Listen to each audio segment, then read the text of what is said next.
While I was at McKinsey, we got to see hundreds of companies that went through pricing programs, and we found that the companies that really took a focused effort at improving their capabilities could derive an impact of anywhere from 2 to 4 percentage points improvement in return on sales.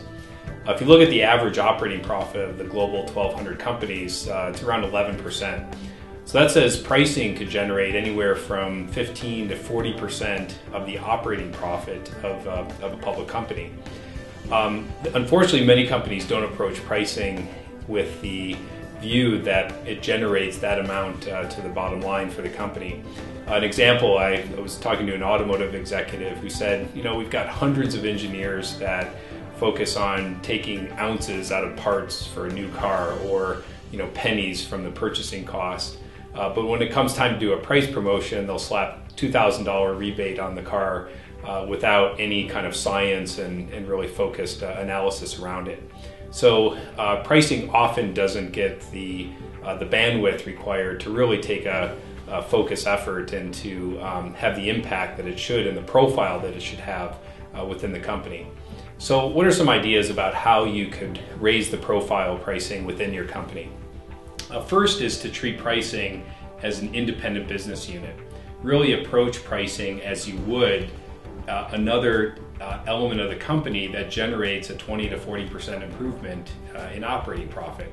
So that requires discipline around operating plans, portfolio of initiatives of what you're doing over the coming years, having performance dialogue with the senior executives, and having a capital plan of how you're going to invest in this capability that's generating this amount of impact on your company.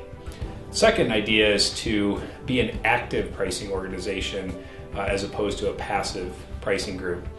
An active pricing group is very different look and feel in the company compared to one that's passive. So an active group is constantly hunting for new opportunities.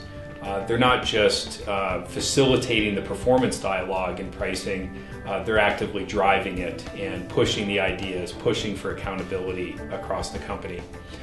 Third is to take a broad role of your influence within the company.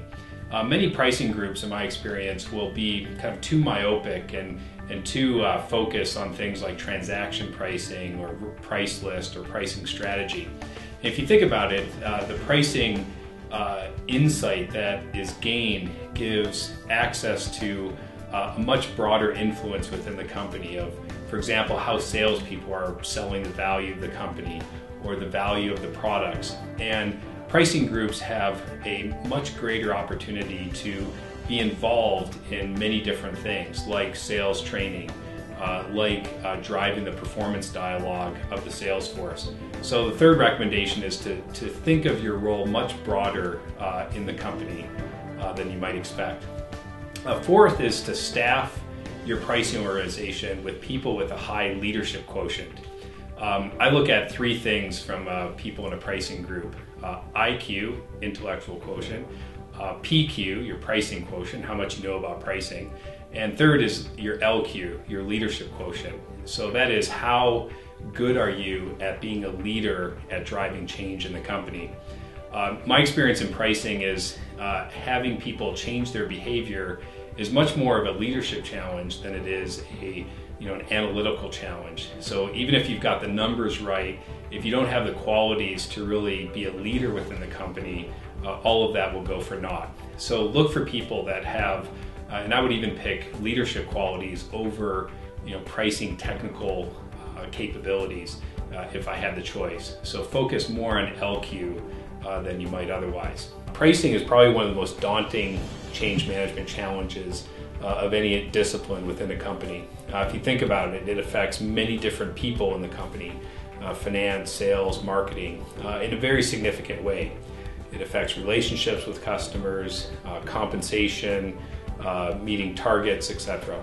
And so to have that influence, you should approach the change management as analytical as you do the other aspects of finding, quote, the pricing opportunities or pricing ideas. And many pricing groups will focus that on too late in the process. So there are many tools available to help with that, and start that as early as possible and as analytical as possible as you would other areas of pricing. So the benefits of raising the profile are significant. Pricing can be a huge contributor to an advantage of the company. It can generate between 15 and 40% of the operating profit or more of the company, and it deserves the profile as another part of the business that generates that kind of return.